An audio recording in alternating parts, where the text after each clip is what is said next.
Mīļie draugi,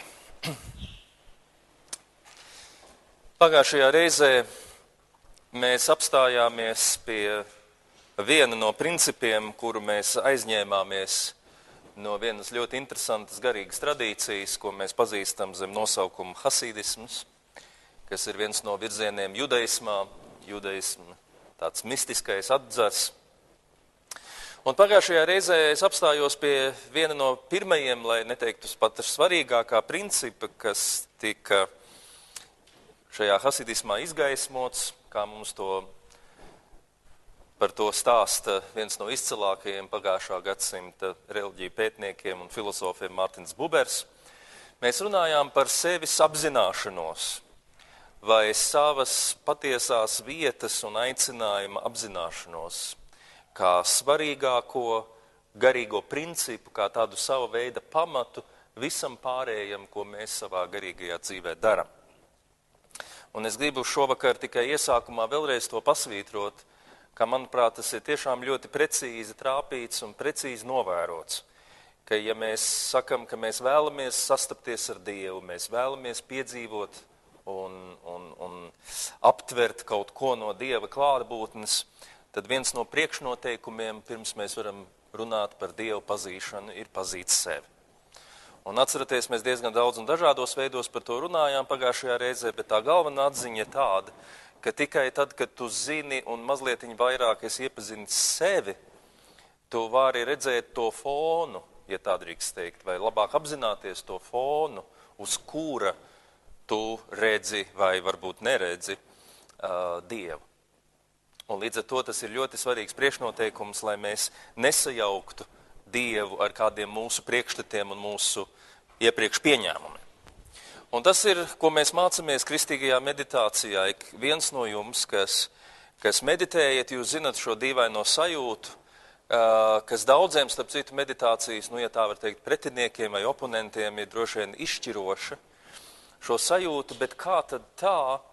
Es taču esmu pieredzis par Dievu domāt noteiktās kategorijās, viņam tuvoties ļoti konkrētos veidos, un tagad man saka, man no tā viss ir jāatsakās un vienkārši jāmēģina būt Dieva klātbūtnē. Vai tad es tur nesaskaršos ar kaut ko nepareizu un kaut ko ļoti dīvainu? Bet stāsts jau nav par to, ka mums tagad būtu, kaut kā ļoti mākslīgi kaut kas ar sevi jādara un tagad jāmēģina apturēt savas domas.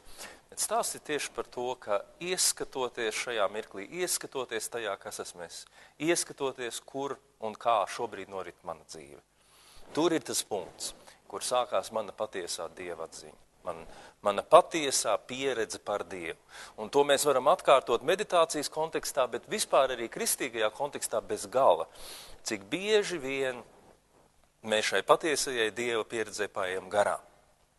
Dievs ir kopā ar mums, to mēs zinām teorētiski, mēs zinām to, ka Jēzus saka, es esmu pie jums ikdienas līdz pasaules galam, bet kaut kā mēs tam paslīdam garām, un mēs viņu meklējam daudz kur citur, bet ne tur, kur viņš mums ir teicis, ka viņš vienmēr ir. Un tas ir šis mirklis, kurā mēs esam, šī mūsu dzīves sekunde, kuru mēs piedzīvojam. Lūk, tātad mācīties saskatīt savus talantus, savus ierobežojumus, savus pieņēmumus, ir tas, kas dod mums iespēju mazliet godīgāk redzēt arī Dieva darbību. Un tas, ko es gribētu izdarīt šovakar, ir mazlietiņ paturpināt šo domu.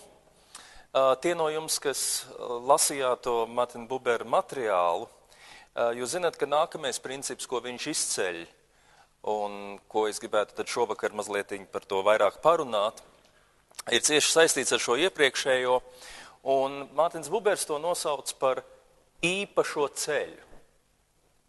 Akcentējot to, ka katram no mums, kā cilvēkam, ir savs īpatns, atšķirīgs, unikāls ceļš, kas mums ir ejams šajā dzīvē, un tas saistās ne tikai ar mūsu profesiju un mūsu panākumiem laicīgajā dzīvē, bet, lai cik tas nebūtu pārsteidzoši, tas saistās arī ar mūsu garīgumu, ar mūsu garīgo dzīvi.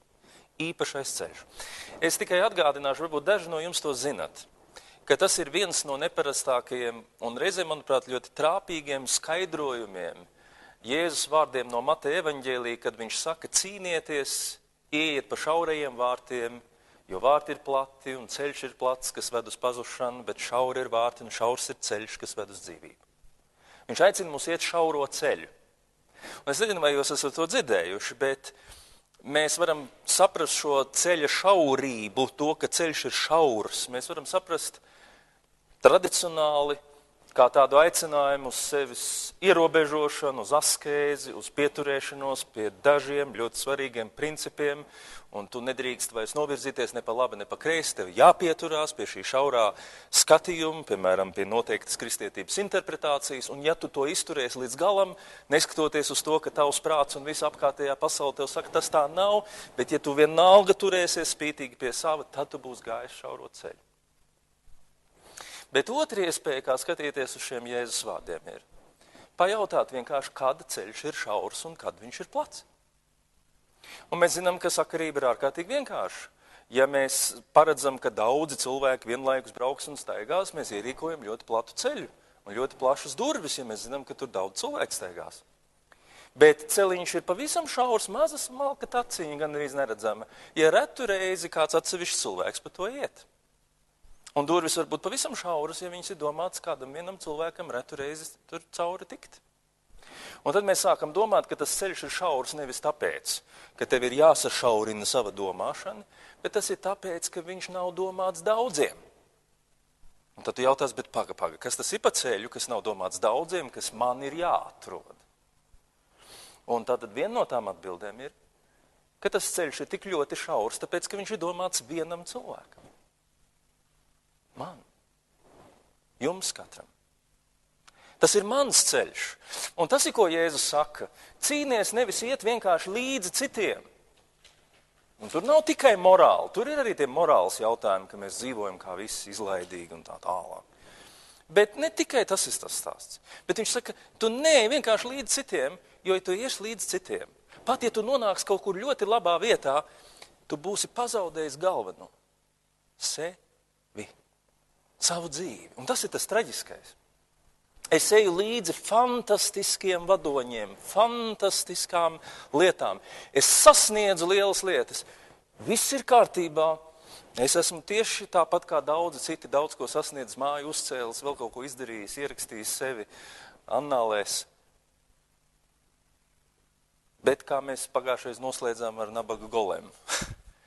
Golems jautāja, bet kur esmu es? Kur esmu es? Un tas, ko Jēzus saka, tev ir ļoti plašas iespējas savu dzīvi izniekot. Skrien vienkārši līdzi citiem. Tev ir tikai viena iespēja, kā nodzīvot jēgpilnu dzīvi, ja tu atrodi savu ceļu. Ja tu saproti, kas tu esi, un šo savu specifisko ceļu ej. Un šis princips tiek ļoti spilgti iezīmēts tajā hasīdu stāstā, ko Mārtiņš Bubers mums piedāvā kā tādu ilustrāciju šim īpašā ceļa principam. Atceraties, tas stāsts ir par hasidismu dibinātāju Baal Šem Tovu, kuram vienā brīdī viņa mācekļi, viņa sekotāji saka, iedod mums, pastāst mums, kas ir tas ceļš, kā jebkurš cilvēks var atrast Dievu.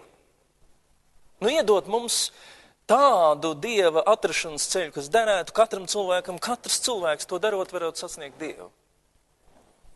Un mēs saprotam, ko viņi grib, vai ne? Viņi grib tādu pietiekami universālu ceļu atrast, kas visiem derētu. Un Baal Šem Tovs viņiem atbild, viņš saka, nav iespējams. Nav iespējams iedot ceļu, kas derētu visiem. Tāpēc, ka viens kalpo Dievam studējot Toru, cits lūdzot, cits gavējot, cits ēdot. Katram ir jāatrod savs ceļš, un šis ceļš jāiet neatskatoties. Un es domāju, ka šeit ir ļoti interesanti atbildi. Vislabākā saspēle, protams, ir, ka viens gavē, vai ne?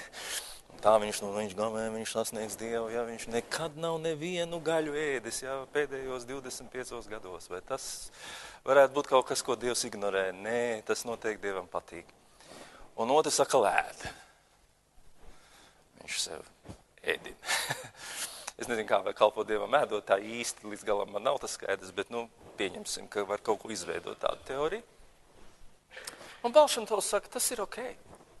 Jo katram cilvēkam ir savs ceļš. Un katram ir jāatrod šis savs ceļš. Un šai ziņā es gribētu paskaidrot to, ka šeit hasidisms balstās uz diviem ļoti svarīgiem tādiem vēl papildus principiem judaismā, ko vēlāk pārņēma kristieši, protams, nosaucot zem citiem nosaukumiem, bet man patīk tā jūda ļoti poetiskā domāšanas, izteiksmes forma. Un proti, ir divi ļoti interesanti koncepti, par ko es gribu vienkārši vērst jūs uzmanību.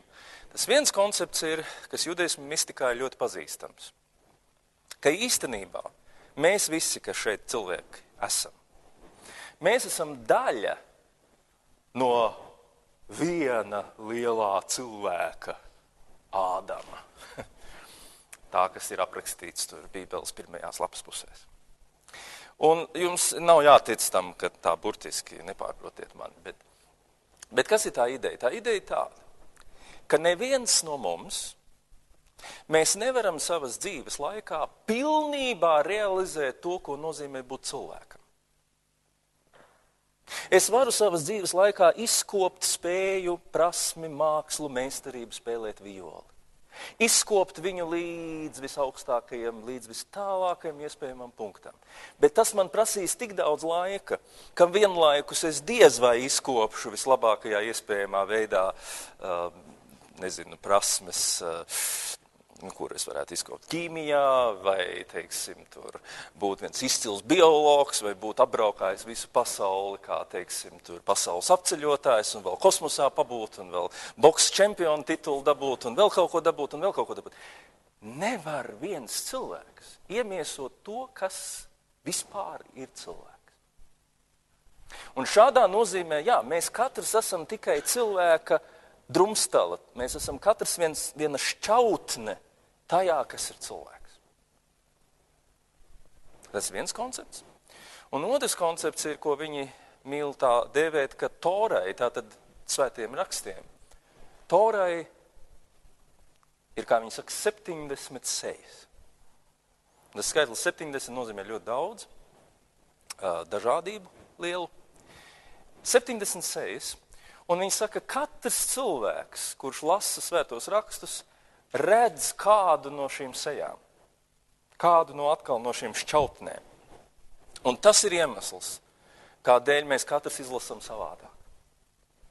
Jo mēs lasam un mēs skatāmies uz vienu to pašu kristālu, bet viņam ir tik daudz šķautnes, ka viens redz viņu trīsstūrīgu, viens kvadrātīgu, piedodiet par tādu primitīvismu, viens viņu redz vienā krāsā, cits viņu redz citā tonī. Un šīs lietas jāsaliek kopā. Tā ideja tāda. Cilvēks nes Dieva līdzību. Bet tas nenozīmē, draugi, ka Dievs ir cilvēks, kā viens no mums. Un tad mēs varētu teikt, vai tad Dievs ir vairāk tā kā basketbolists vai vairāk tomēr tā kā violnieks. Kas viņš ir? Viņš ir tāds intelektuāls tomēr, ja viņš ir tāds aktieris vairāk. Kas viņš ir? Un mēs saprotam, ka Dievs ir ļoti daudz šķautņains. Un mēs esam tik dažādi, tāpēc, ka mēs katrs šo šķautni sevi nesam. Mēs visi kopā varbūt kaut ko ļaujam nojaust par to, cik bagāts un cik pilnīgs ir Dievs. Un tieši tāpēc, varbūt salīdzinājumā daudziem citiem, dažkārt, vismaz šajā mistiskajā ebreju virzienā, viņiem bija mazāk problēmu pieņemt, ka, lūk, ir šie dažādie Bībeles skaidrojumi, ir šie dažādi skatījumi. Bībelē nav viens pareizais skaidrojums. Katrs redz savu šķautni. Un tas, kas mūs vieno, ir nevis tas, ka mēs esam vienādi, bet mūs vieno tas, ka mēs visi pulcējamies ap vienu centru. Mēs pulcējamies ap šo vienu, no kura mēs nākam. Bet kurš ir tik bagāts, ka viņš dara un rada mūs dažādus un atšķirīgus. Un to, es domāju, mums visiem atkal ir jāmācās no kaut vai visvienkāršākās pieredzes, kad mēs izejam dzīvajā dabā. Es domāju, tas ir ļoti svarīgi to redzēt. Nav divu vienādu lietu. Varbūt, ka mūsu štancējamās mašīnas var kaut ko daudz maz līdzīgi izštancēt, bet Dievs pamanās pat tur ielikt atšķirību. Lai cik mēs gribētu uztaisīt identiskus divus objektus, Mums jebkurš fiziķis pateikt, jā, līdz zināmai robežai mēs vienkārši neredzam atšķirību, bet viņi ir. Kaut vai vissīkākajā līmenī viņi ir. Nav vienādas lietas. Un es domāju, tas nozīmē, ka Dievs ir ielicis šo principu radīšanā. Dažādības principu. Daudzkrāsainības principu. Un lūk, šis īpašā ceļa princips hasidismā saka, nevis tagad ir jāmēģina šī dažādība likvidēt, bet ir jāsaprot, ko ar viņu darīt un kā caur šo dažādību kalpot Dievam. Kā mēs varam nemēģināt sevi un citus pārtaisīt par alvas zaldātiņiem, kuriem viss ir vienāds. Un šai sakarā vēl viens, lūk, hasīdu stāsts, ko arī Mārtiņš Bubers pieminēja savā rakstā. Ļoti slavens stāsts par Rabbi Zusju. Esat varbūt kāds dzirdējis. Rabbi Zusja reiz sacīja, ka nākamajā pasaulē, Olam Habā, pasaulē, kas nāk, man nejautās, kāpēc es nebiju Mūzes. Man jautās, kāpēc es nebiju Zusja. Jo Dievam nevajag otru Mūzu. Mūzes ir bijis, Mūzes ir izdarījis savu lietu. Viņš ir baušus iedevis, nē, es būšu otrs Mūzes. Ko tu tagad darīsi? Otrs iedos tādus pašus, ja citus mēģinās dot. Kas ir par tevi? Tev nav jābūt Mūzum, Mūzes ir bijis, paldies viņam. Kas esi tu? Vai? Dodiet man piemēru, es tad sekošu viņam. Un šī sajūta, ka man ir vienkārši jākopē labs piemērs, tā ir ārkārtīgi dziļi mūsos iesakņojusies. Un mums ir tāda sajūta, ka mēs būsim labi cilvēki, ja mēs kopēsim šos gatavos modeļus. Ja mēs vienkārši darīsim tā, kā citi ir darījuši. Šis svētais mēdz no rītiem sēdēt un ēst gaļu, ja? Vai vienalga, ko viņš tur darīja no rītiem. Mēs sakam, skaidrs, es arī sēdēšu un ēdīšu. Vai kā es jums esmu stāstījis to piemēru par to kaķi, ja? Tas ir budistu klasiskais stāstiņš. Bija meistars, kuram bija kaķis, un tad, kad viņš meditēja, tas kaķis viņam līda kliepī un traucēja meditēt. Tāpēc, ko viņš darīja, viņš pirms meditācijas piesēja to kaķi pie mietiņa. Pēc tam saradās mācekļi un skatās, jo, Haidī, meistars visu kaut ko mums stāsta, bet tad, kad viņš meditē, viņš vispirms paņem kaķi un piesien viņu pie mietiņa. Un nekad viņš savās lekcijās nekad neko nav minējis par šo lietu. Tā ir absolūta ezotērikas augstākā pakāpe, jūs saprotat? Un pēc kāda laika sēž visi mācekļi un katram ir kaķis. Un viņš ir piesiets pie mietiņa. Tas ir kā lietas notiek. Ja mēs tik ļoti gribam būt cilvēki. Mēs tik ļoti gribam būt. Varbūt tas kaķis ir tā atbilde, vai ne? Tas, kā viņš krūzīti tur. Bet, ja mēs tā skatītos uz šīm lietām, tas nozīmētu vienu. Tas nozīmē, ka Dievs mums ir radījis kļūdas pēc. Kļūdainus, ļoti, ļoti kļūdainus. Jo tad viss mūsu dzīves uzdevums ir atteikties no savas gribas, atteikties no savas individualitātes, atteikties no tā. Man gribētos to, nē, to nedrīkst, jo meistars tā nedarīja. Man gribētos to, nē, to nedrīkst, jo tas nepieklājas. Un beigās man ir tikai viena lieta, ko es drīkstu. Tas ir šaurais ceļš šādā ļoti konkrētā nozīmē. Tad mēs būtu roboti. Kas būtu mūsu aicinājums? Mūsu aicinājums būtu pēc iespējas ātrāk pārstāt būt cilvēkiem. Jo redziet, ja jūs savam datoram pasakiet, palaid šo programmu, jūs gaidat, ka viņš palaidīs šo programmu. Ja jūs viņam pasakat 2+2, jūs gaidat atbildi 4. Jūs negaidat, ka viņš sāks ar jums jokoties un teiks, bet zin kā, tas ir atkarīgs no tā, ko tu gribi dabūt. Nē. Es ļoti skaidri uzstādīju. Un diemžēl kādreiz mēs domājam tā par sevi. Un hasidismu šis princips mums saka, tas nav pareizi. Mums katram ir mūsu īpašais aicinājums, mūsu īpašais ceļš. Un mēs varam to labi saprast, draugi, tāpēc, ka es nevelti sāku runāt par šiem datoriem un šiem robotiem. Es domāju, Google mums te ir nopirkusi visas robotu kompānijas pēdējā laikā. Es domāju, gan jau kādā brīdī mums pieklauvies pie durvīm kāds skaisti veidojots cilvēks un teiks, hello, I'm your personal assistant, vai ne? Es esmu jūs personiskais asistents, ja? Please follow me, nāciet man līdzi. Es domāju, tādas apokaliptiskas ainas, ka mēs mēģinam iedomāties, ka šajā pasaulē tas ideālais gadījums ir, ka ir pilnīga skaidrība, ka viss notiek kaut kādās gatavās schēmās.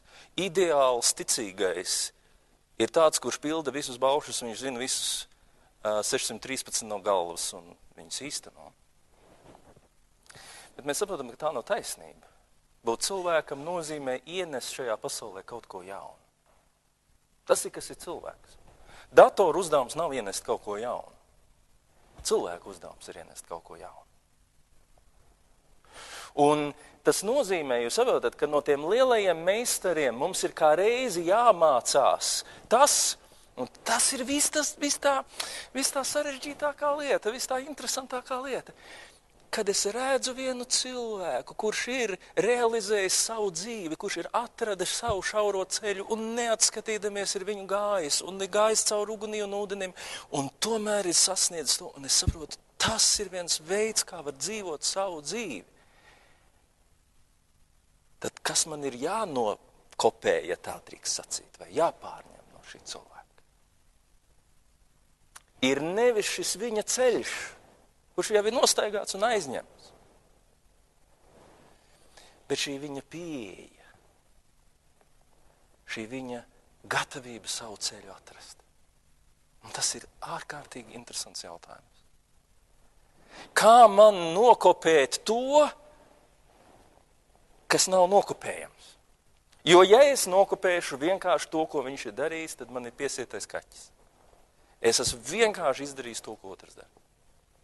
Bet man ir jāmēģina, es pat nezinu, vai es varu to nokopēt. Bet šī cilvēka klātbūtnē es mēģinu saprast, ko nozīmē šī unikālā dzīve. Jūs saprotat, es esmu labs māceklis, ja es aizēju pa citu ceļu, bet ar tādu pašu Dieva gara iedvesmu, kā šis mans meistars. Un tas ir, ko hasīdi no saviem meistariem, no cadikiem mēģināja mācīties. Nevis kopēt viņu ārējās formas. Nevis es tagad darīšu tāpat, kā viņš darīja. Daži tā darīja, un diemžēl nekur tālu netika. Bet labākais māceklis ir tas māceklis, kurš ir satvēris šo lietas būtību, kurš ir mācījies būt cilvēks. Brīvs un radošs. Un šai sakarībā vēl viens, man liekas, arī Balšam Tovs stāsts. Kad, man liekas, ka tas bija viņš, jā, par kuru saka, ka viņš esot reizēm saviem mācekļiem teicis. Redziet, viņš saka, Bībelē bieži vien tiek sacīts, es esmu Abrahama Dievs un Īzaka Dievs un Jēkaba Dievs. Zinat šos izteikumus? Viņš saka, un nav teikts, es esmu Abrahama, Īzaka un Jēkaba Dievs. Ja.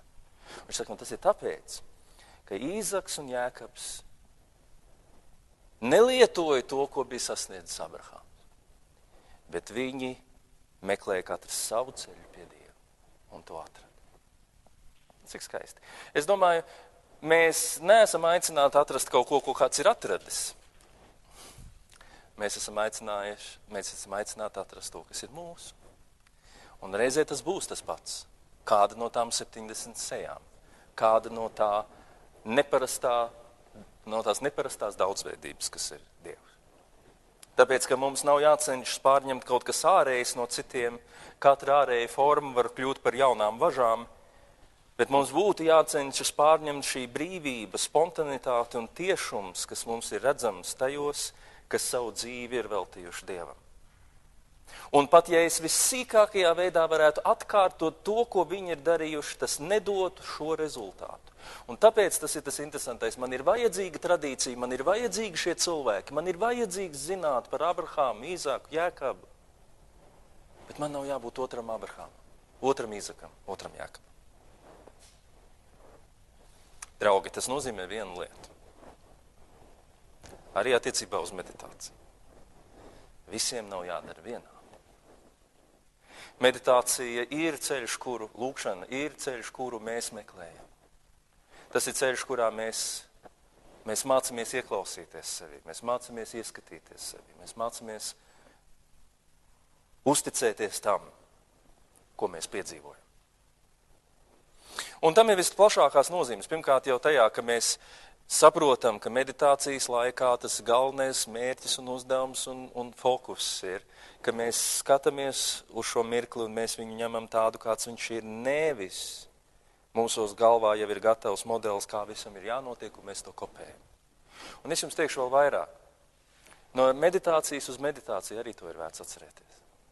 Es zinu ļoti daudz cilvēkus, kas kādreiz meditējot ir kaut ko piedzīvojuši. Jūs, pieņemsim, arī esat piedzīvojuši kaut ko, vai ne? Kaut kāds īpašs mirklis. Un lielākās lamats, kādas var būt, ir, ka es nākamreiz apsēžos un es mēģinu dabūt to pašu.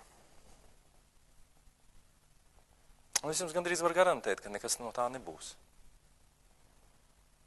Katru reizi to piedzīvot no jauna. Ļauties tam, ko Dievs ar mani dara šeit un tagad. Uzticēties savai iekšējai intuīcijai. Šo aspektu mēs nedrīkstam aizmest.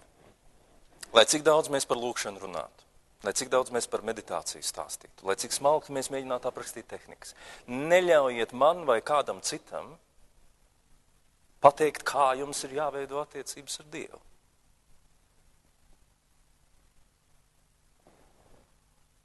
Neviena cita nav, kas jūsu vietā varētu to saprast. Jā, ir kaut kādas vadlīnijas, ir kaut kādas lietas, kas mums palīdz. Ir labi viņām uzticēties, ir labi viņas izmantot, ir labi viņas pielietot, bet mums katram ir mūsu savs ceļš. Un es domāju, tas ir kaut kas pietiekami skaists, lai to atcerētos, un tas ļoti atbrīvo mūs no visādiem diezgan krampjainiem tādām sajūtām, ka mums tagad ir kaut kā īpašā veidā tagad kaut kas ļoti konkrēts jāsasniedz.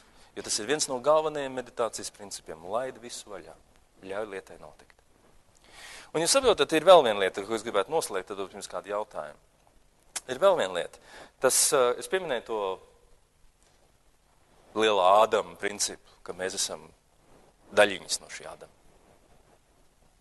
Šis princips saka vēl vienu lietu ļoti svarīgu. Ka mēs esam šīs unikālās būtnes. Jūs saprotat ideju? Man pat nav jākļūst unikālam. Tā atkal ir smalka nianses, vai ne? Es būšu tāds kā neviens. Ir ļoti daudz cilvēku, kas grib būt tādi kā neviens. Tas nav tas stāsts. Es mēģināšu saprast, kas es esmu. Un tāpēc tas pirmais princips ir pirmais princips. Saprast sevi. Un tad tu vari saprast, kas ir mans ceļš. Un iet to. Dievam esam vajadzīgi mēs katrs, jūs katrs, mēs katrs.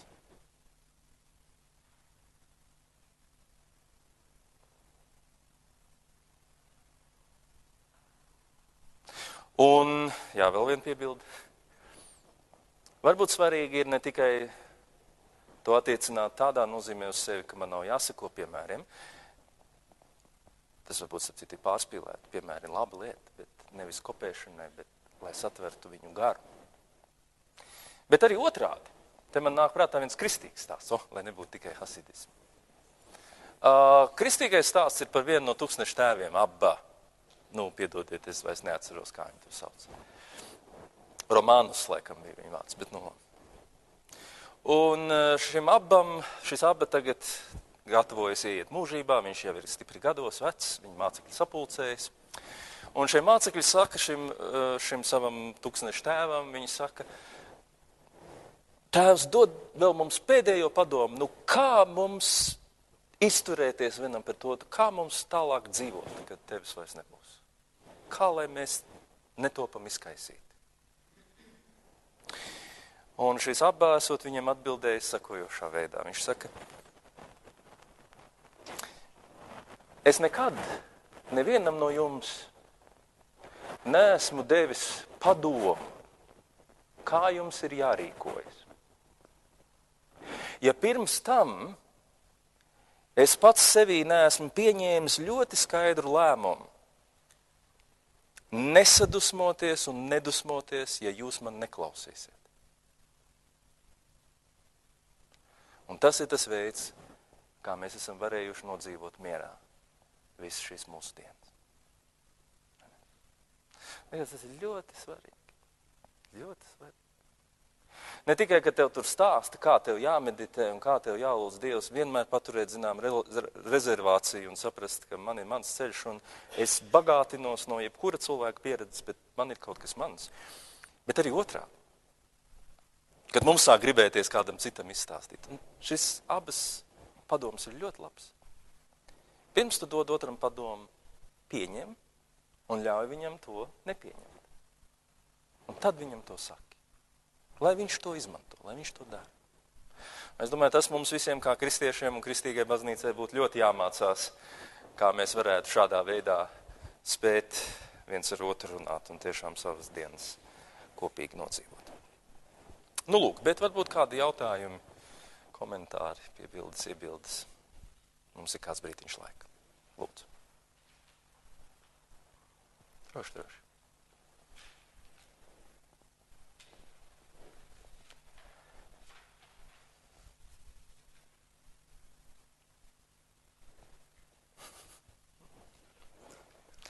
Kā man atrast man īsto ceļu, vai ne?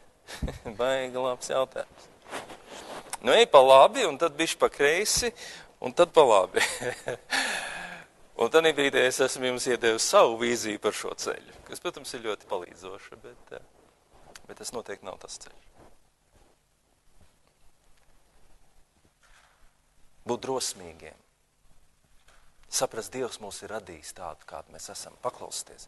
Viena no lielākajām ilūzijām ir, ka mēs varam izkāpt ārā no Dieva providences. Bet man vienmēr fascinē tas, kā cilvēks saka, nedrīkst nodarboties ar ģenētiskiem pētījumiem. Mēs iejaucamies Dieva darbības sfērā. Godavāts, es klausos un es domāju, wow! Mēs iejaucamies Dieva darbības sfērā. Super, un Dievs skatās, viņš saka, nedariet to. Tas taču ir mans. Nē, mēs darīsim. Wow. Mēs nekur nevaram tikt ārpus Dieva. Mēs nekur nevaram izkāpt laukā. To ir svarīgi saprast. Bet varbūt kādi jautājumi, piedošana. Es te citādi pats uzdod jautājumus, pats atbild. Jā, droši. Jā, droši.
Jā, paldies, interesanti. Tie ir interesanti jautājumi.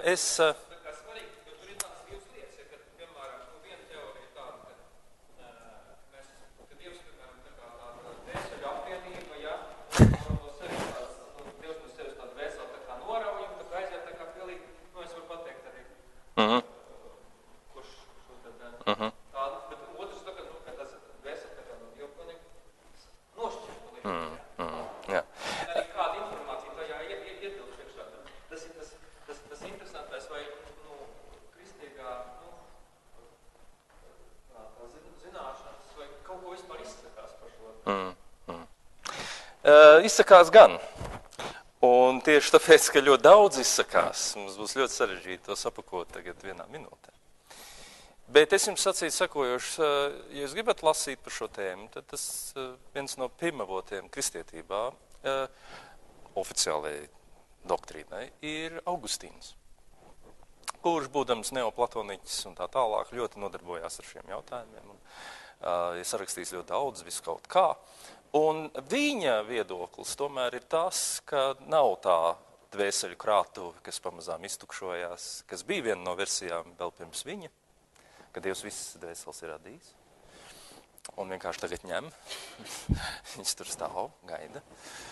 Bet, un tad būtu labs skaidrojums, kāpēc pasaule beidzās. Vienkārši beidzās dvēseles. Jūs saprotat ideju? Viss piedzimst pēdējie 130 un viss. Ja? Nu nē. Viņš tā kā domāja, ka tieši tāpēc arī, kad diez vai tas tā ir. Un viņš tā kā strādāja to, ka dvēsele rodās. Dvēsele rodās dabiskā veidā, tāpat kā rodās mūsu ķermenis, tāpat tas rodās arī no mūsu vecāku dvēselēm, veidojas jauna dvēsele. Cita lieta ir gars, ko Dievs dod, bet tas atkal sarežģīts stāsts. Viņš tā kā skatījās, ka tās dvēseles rodās, un tieši tāpēc viņam bija problēma ar iedzimto grēku. Viņš nevarēja tur uzreiz saprast, ja viņš te rodās, tad ja Dievs viņus tagad rada, tad kāpēc viņas ir grēcīgas, un tad viņš tur izdomāja, ka tas ir tāpēc, ka grēcīgā veidā mēs tiekam ieņemti, ja tur vienmēr ir kaislība, niekāra, un tad, tur ir tas grēks. Tāpēc viņš pielīd pie dvēseles. Ja. Tā kā Augustinam bija vesels teorijas par to. Bet, ja tā pilnīgi nopietni, tad mūsu līdzdaļa mūžībā ir ar visu mūsu dzīvi, vēlreiz jums teikšu. Tas nav tā vienkārši. Mēs te nodzīvojam, un tad aizmirstam to un ejam citā vietā, un tur sākam visu no nulles. Tā mūsu līdzdaļa ir ar visu mūsu dzīvi. Un ja mēs tā padomājam, visa pasaule būtu pilnīgi savādāk, to mums atkal matemātika pateikt. Neliela izmaiņa sistēmā izmaina visu pēc kāda laika. Fundamentāli. Un tieši tāpat tas ir cilvēku starpā. Katrs cilvēks, kas ir piedzimis, ir ielicis savu ķieģelīti. Arī vismazākais, arī vissīkākais. Ir ielicis savu ķieģelīti. Un šādā nozīmē viņš turpina darboties un pēdējā konsekvencē ietekmē visu pasauli. Arī tīri racionāli mēs to varam saprast. Protams, ka Bībele tam liek klāt arī vēl citus līmeņus, un viņi saka, ka mēs Dievam esam mīļi un pazīstami, un Dievs mūs zina. Tikai nemēģināsim to visu tādās ļoti miesīgi telpiskās kategorijās ietilpināt, jo tad mums tiešām būs jāsāk skaitīt un kubatūras mērīt un vēl kaut kas tāds tam līdzīgs darīt. Bet atcerēsimies vienu, ka jaunā derība Bībele nemitīgi akcentē, ka Dievu priekšā mēs katrs esam ieraudzīti. Tas ir tas svarīgais. Mēs esam ieraudzīti. Viņam nevajag daudzus cilvēkus. Viņš redz katru. Un tas veids, kā Bībele to pasaka, ir visi tie daudzie izteiksmes veidi, kad tiek sacīts, Dievs mūs sauc vārdā. Tā vārdā saukšana ir tas moments. Ja? Nevis bērns numur 38, kā tas ir, teiksim, kādā ekskursijā, ja? Tur 38. vieta tukša, ja? Kas tur sēdēja, neviens neatcerās viņu vārdu, bet kāds tur bija, pietrūkst. Bet ja tev ir tava ģimene, tad tu uzreiz zini, nevis trešais bērns man pietrūkst, bet Jānis pietrūkst, vai Anna nav. Respektīvi, tu zini viņus. Un tas ir kā Dievs attiec pret mums, kā pret vērtīgām būtnēm.